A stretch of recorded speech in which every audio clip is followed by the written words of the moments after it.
Talk Fértil, um podcast sobre reprodução humana, gravidez e fertilidade, por Ricardo Luba. Olá, eu sou Ricardo Luba, sou ginecologista obstetra, trabalho com especialidade em reprodução assistida e a cada 15 dias a gente conversa com vocês no nosso podcast Talk Fértil.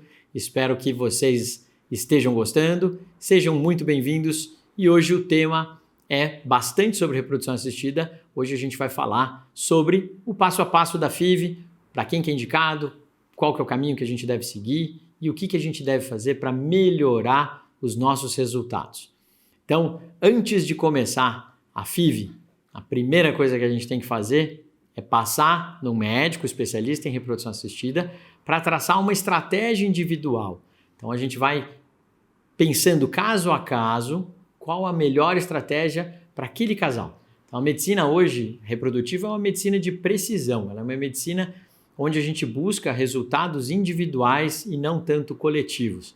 Quando eu fiz faculdade, há 20 anos atrás, que eu estou formado, a gente começou a ver a era da medicina baseada em evidências. E a medicina baseada em evidências, ela funciona muito bem para que você não erre na maioria.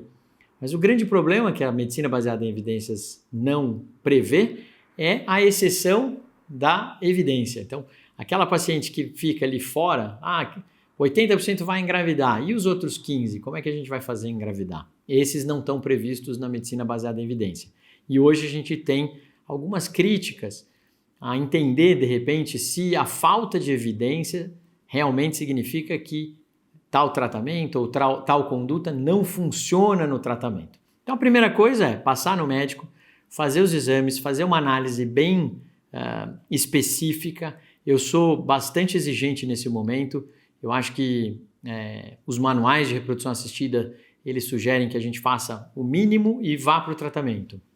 Mas o que eu vejo muito nos consultórios é que quando você faz o mínimo e dá certo, vai tudo bem.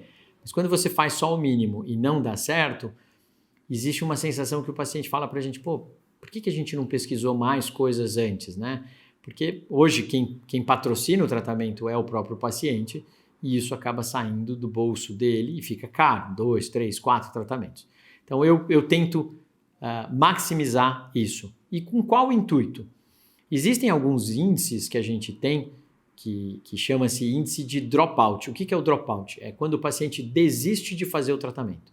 Então tem casais que têm um budget financeiro e emocional, principalmente emocional, para fazer um ciclo. Então, se eu não der o meu máximo naquele ciclo, pode ser que esse casal nunca mais vá tentar fazer um outro tratamento.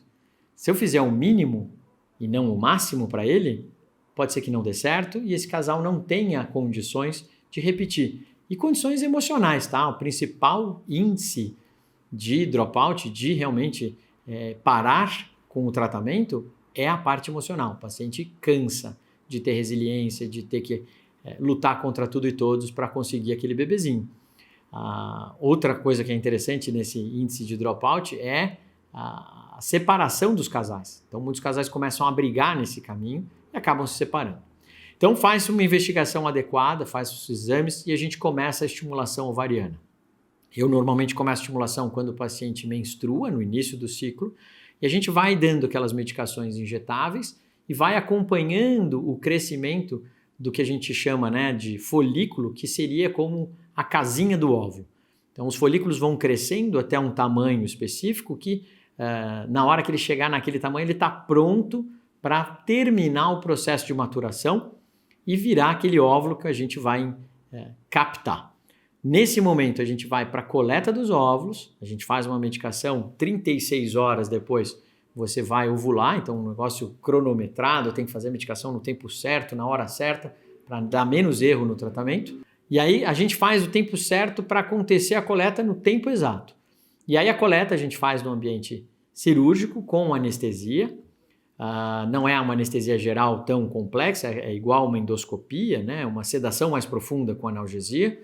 E a gente, com auxílio de um ultrassom, uma agulha e um guia, para guiar essa entrada da agulha, a gente aspira o conteúdo do folículo e manda para o laboratório encontrar esses óvulos junto ao líquido folicular, que é esse líquido que estava lá no ovário. Feito isso, a gente pega esses óvulos, Esses óvulos eles são separados e classificados em maduros e eles são injetados com o espermatozoide, uma técnica que a gente chama de ICSI, que é a injeção intracitoplasmática do espermatozoide. A gente acompanha a evolução agora não mais do gameta, não mais do óvulo, e sim do embrião, que é a junção do óvulo e do espermatozoide, até mais ou menos o 5º ao 7º dia de evolução, onde ele pode ser congelado, transferido, biopsiado, estudado geneticamente, e a gente pode definir o caminho que a gente vai. Num próximo momento, a gente vai para a transferência dos embriões, onde a gente prepara a parte interna do útero com muito cuidado, com muito estudo prévio, para que depois a gente coloque esse embrião no tempo certo e espera que realmente a implantação aconteça e a evolução da gestação vá da forma mais tranquila possível. Então a FIV, de uma maneira de bate-pronto bem rápida, já mostrando a estimulação ovariana, a transferência de embrião, é esse processo que a gente tem. Segundo ponto principal, além de tudo que a gente já conversou, é para quem que é indicado a fertilização in vitro. Então, a indicação principal é para mulheres que têm algum problema nas trompas.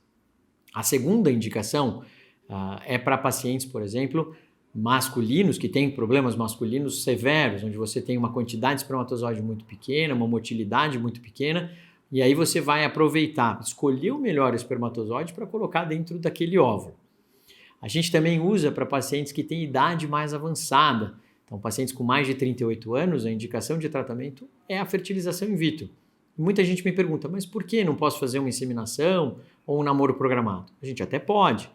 É que as chances de sucesso numa fertilização in vitro, nessa idade, elas são maiores do que se a gente fizer uma inseminação ou um namoro programado. Então, esses são as principais indicações. E aí existem casos individuais, existem pacientes que têm doenças genéticas, que a gente quer fazer o estudo do embrião para transferir esse embrião sem essa alteração genética, essa condição genética, para que a gente pare, para que a gente barre a progressão dessas alterações.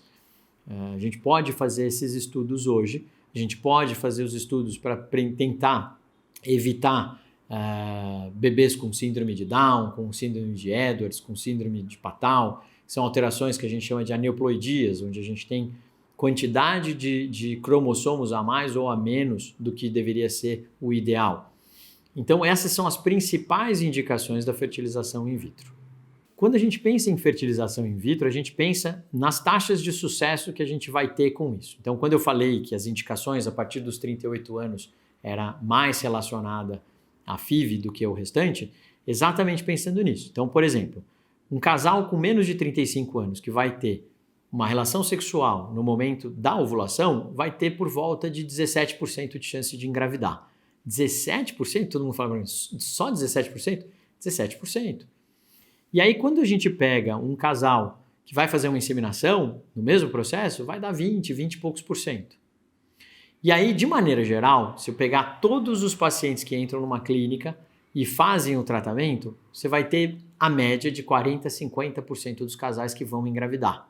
Quando você vai pro casal, e aí qual é a minha chance de engravidar, a primeira coisa que a gente vai pensar é a idade da mulher. A gente tem que ter essa noção de quantos anos esse paciente tem para a gente ter essa noção de prognóstico. Então, mulheres com mais de 40 anos têm taxas de gravidez menores do que as mulheres que tenham menos de 40 anos. Agora, tem uma coisa que muda muito a taxa de gravidez, que é se esse embrião ele é um embrião normal ou não. Se esse embrião é normal, você parte de mais ou menos 56% a 66% de chance de engravidar, independente da idade desse paciente. Então, claro que quanto mais idade, menor a taxa, mas você já parte de 50%. Se você está comparando com um casal com menos de 35 anos, que namora no período fértil e tem 17% de chance de engravidar, 60% é o triplo de chance. Então, a gente apresenta um resultado muito bom num curto prazo. Então, por isso que a gente indica para esses casais que têm uma idade mais avançada, para que a gente não perca tempo e que a gente consiga pegar óvulos saudáveis para fazer esse processo nesse caminho.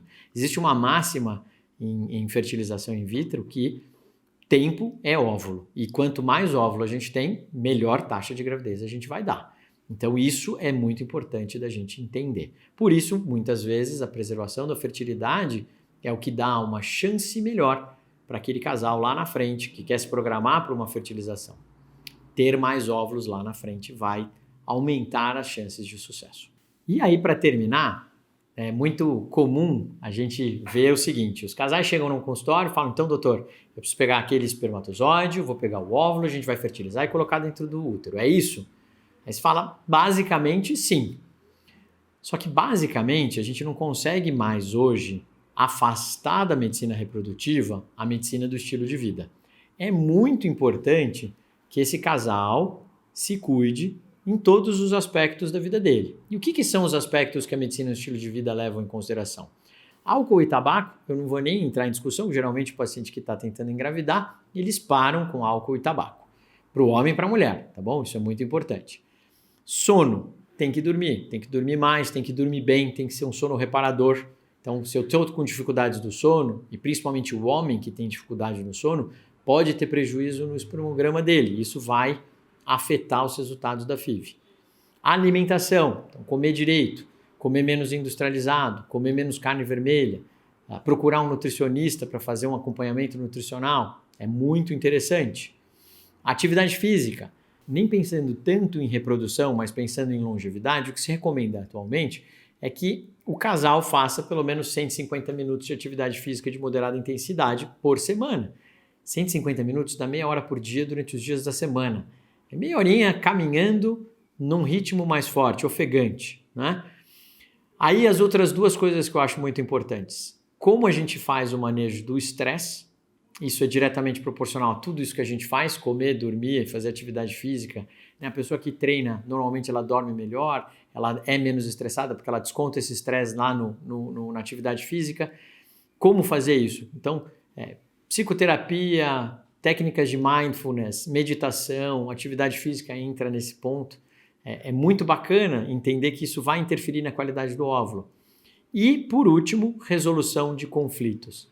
Então, se você está tendo conflitos no trabalho, se você tem conflitos com o marido, na família, todo mundo tem conflito para resolver, todo mundo tem família, todo mundo tem trabalho, onde você pode ter conflitos. Então, é importante que você resolva a forma como você vê o conflito e como você vive esse conflito, porque isso vai afetar como você dorme, o seu sono, o seu estresse, e isso vai prejudicar a qualidade do seu sêmen ou do seu óvulo. Então é muito importante cuidar desses aspectos, pensando no global, né, se alimentar direito, fazer direitinho, para que você tenha um resultado melhor na hora que você vai fazer o tratamento. E é inevitável, quando a gente fala isso e os casais ouvem, porque muitos não querem fazer isso, mas quando eles querem, muitos hoje em dia, cada vez mais, eles buscam esse tipo de alternativa antes de começar a fertilização, por exemplo, os resultados são muito melhores. E eu tenho casos, por exemplo, a gente teve essa semana um casal que engravidou, que já tinha feito 3 tratamentos, simplesmente pensando, né, ali dentro da caixa, ó, pegar óvulo, sêmen, fertilizar e pronto. Quando eles chegaram, a gente falou, ó, a gente vai ter que mudar de vida, a gente vai ter que fazer um plano diferente. E aí esse casal que nunca tinha tido mais do que 2 embriões, teve 9 embriões, 6 embriões euploides, transferiu o primeiro, está grávida, então a gente ficou muito contente porque trouxe um resultado de diferença mesmo no tratamento, no foco e na evolução. Então, agora a gente torce para que elas mantenham essa mudança do estilo de vida durante o pré-natal, para que a gente tenha também bebês mais saudáveis do que quando a gente estava numa outra situação de estilo de vida. Acho que essa é a coisa mais importante. Então, se você conhece alguém que teve indicação de FIV, que está com dificuldade em engravidar, que chegou a falar com você sobre isso, compartilhe esse vídeo com ela. Se você tem dúvidas, deixa nos comentários e a gente vai conversando. E muito obrigado por você ouvir, por você estar aqui até o final. E eu te vejo de novo daqui a 15 dias. Até mais!